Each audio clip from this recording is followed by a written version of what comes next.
ما شاء الله. في كل ايميل حوالي 10-20 صوره. ربنا يعينك. طب انت ما حسيتش في مره ان في حد بقى عارف اللي هو ايه عامل بقى شجاع سيمو عايز يبرشط على الجروب بقى ويبقى عمال يحط في صور وحاجات كتير؟ حصل يا سلام والله. لا ومن غير ما يسبب ما تحطني ادمن معاك. اقول له طب ليه؟ يقول لي يعني انت عايزه يعني انت عادي يعني مش الموضوع فور فن وكده. لو مش لاقي سبب يقول او عايز بس يبقى يخش في السبوت لايت برضه يعني. لا وبصراحه فعلا اي حد يتمنى ده يا احمد والله. ربنا يخليك بجد والله مش هعملك انت ادمن بقى يعني. بجد يا احمد ربنا يخليك انت حد كويس. ايوه. طيب انا مش عارفه.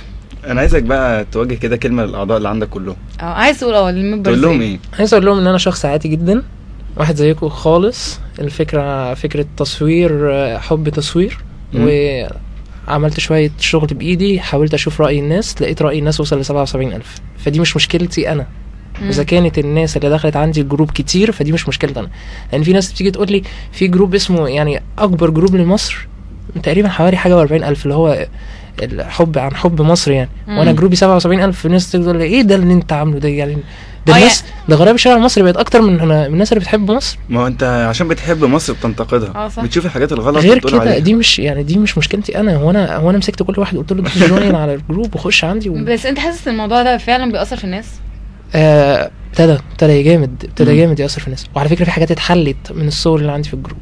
يعني انت في حد جه وقال لك انا شفت صور وبجد انا حاولت اغير بقى والحاجات دي؟ لا مش كده. ده في ناس صورت لي حاجات بايظه، حاجات مثلا غريبه فعلا، وما اعرفش ازاي يعني تقريبا وصلت لحد صلحها تاني يوم او صلحها تالت يوم. وفي ناس في نادي كان متدمر اسمه نادي النصر متدمر ونزلت صوره في حلقه اوربت، والنادي ده دلوقتي بقى 10/10. فقلت اتمنى ان انا اكون السبب. لقيت حد بيقول لي لا على فكره انت السبب وانت اللي فتحت القضيه من غير ما تاخد بالك. طب يعني والله ده شيء جميل جدا يعني بتعمل خير بجد يعني. انت عارف انت فعلا محتاج برنامج من اللي بيوصلوا الصراحه يعني. وعلى فكره هتبقى فكرته تانية خالص بقى. مش هحط صور غريبه بس انا هحط قضايا عايزه تتحل. يعني انت فعلا يعني اما تعمل برنامج لوحدك اما تبقى توصل يعني. ممكن تعمل فقره في برنامج مهم جدا كل الناس بتشوفه، كل الناس تشوفه كل يوم. يا ريت اتمنى يعني. يا سلام كده لو تخيل كده لو ليك فقره في البيت بيتك ثابته. بجد كفايه اشوف محمود سعد بس. والله كلنا بنحبه فعلا. لا بجد يعني ان بيبقى برنامج مؤثر وتبقى حاجه بتتغير بسرعه. اكيد. بالتالي بقى البرنامج هيبقى في التلفزيون هيبقى اسرع للناس، اسرع بكتير. هو الفيسبوك سريع بس التلفزيون طبعا وسيله مرئيه طبعا رهيبه. تغطيه من هنا ومن هنا. بالتالي الفيسبوك بيبقى يعني زي محدود على فئه معينه من الناس. صح.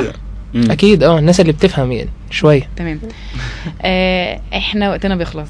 اوبا ايه لا احنا والله اللي زعلانين. ايه بقى اخر حاجه عايز تقولها بقى عن الجروب عن اي حاجه؟ طبعا انا عايز اشكركم انتوا اولا. ميرسي ربنا يخليك. هنا معانا مشاركه. مش معانا مشاركه الاول نقول الو. السلام عليكم. وعليكم السلام ورحمه الله وبركاته. ساره؟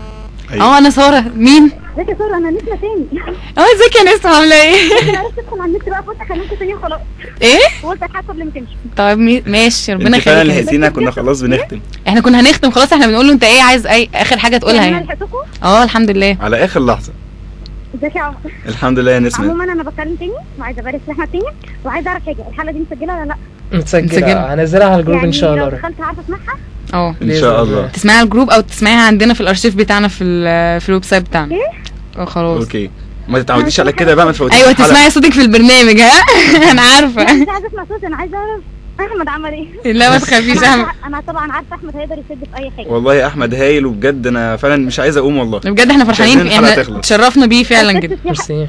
يا احمد اهو ظبطتك ماشي. مش لاقي حد يعمل معاك كده. حاضر. بس ما تتعوديش على كده بقى. مش كل حلقه تجيبيها متسجله. عايزينك تسمعينا وتشاركينا.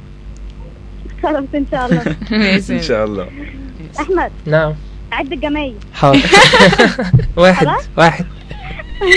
يلا مع السلامه. سلام يا مع السلامه. النسمه دي حد معاك في الجروب صح؟ لا دي حد معايا في الكليه. كليه. طيب ماشي. قول بقى انا عايز تقول ايه؟ اشكركم انتوا اولا. ميرسي ربنا يخليك. وانتوا لذاذ جدا على فكره. ربنا يخليك. مش عارف الساعه عدت بسرعه ليه كده. والله بجد والله. نمره 2 احب اقول متشكر لكل واحد دخل عمل جوين الجروب، وكل واحد قال ان فكرتي كويسه، وكل واحد قال ان فكرتي وحشه بحترم وجهه نظره. وعايز اتكلم معاه واقول له وافهمه وجهة نظري، علشان بجد لو في حاجة، لو انا وقفت الجروب ده، لو في حاجة صالح العام من وراه، يعني لو في حاجة كويسة من ورا ان انا اوقف الجروب، مستعد اوقفه. بس طب يعني انت عشان ثواني، يعني لو قلنا 10,000 15,000 20,000 معارضين، معاك 80,000 بالظبط. ما طيب. عشان كده هو ده اللي مخليني صابر يعني. ايوه ما ينفعش تقفله. ما عشان كده انا بقول اي حد ضدي يكلمني هفهمه، اوضح له وجهة نظري، بس حتى لان هو بيهاجموا من غير ما يعرفوا وجهة النظر التانية. ممكن اطلب منك طلب؟ اتفضل. يعني بعد الحلقه دي لو يعني كان في ناس بتسمعنا طبعا هترفعها وكل حاجه، انا عايزاك تتابعنا بقى، يعني تقول لنا ايه اللي حصل بقى، مين بقى جه قال لك تاني انك خلاص يبقى اعملوا لي مداخله تليفونيه واقول لكم ان شاء الله. ماشي والله هنتصل بإذن بيك ما الله. تخافش. ماشي بإذن الله. بجد نورتنا جدا يا احمد مبسوط النهارده. جدا النهارده والله. يا جماعه كان معانا احمد سيد، كريتور جروب رصد غرائب الشارع المصري اونلي ان ايجيبت. بجد كانت حلقه جامده جدا. ميرسي ربنا شرفتنا. ونقول لكل اللي بيسمعونا خلاص كده حلقتنا النهارده. أيوة. ويستنونا ان شاء الله.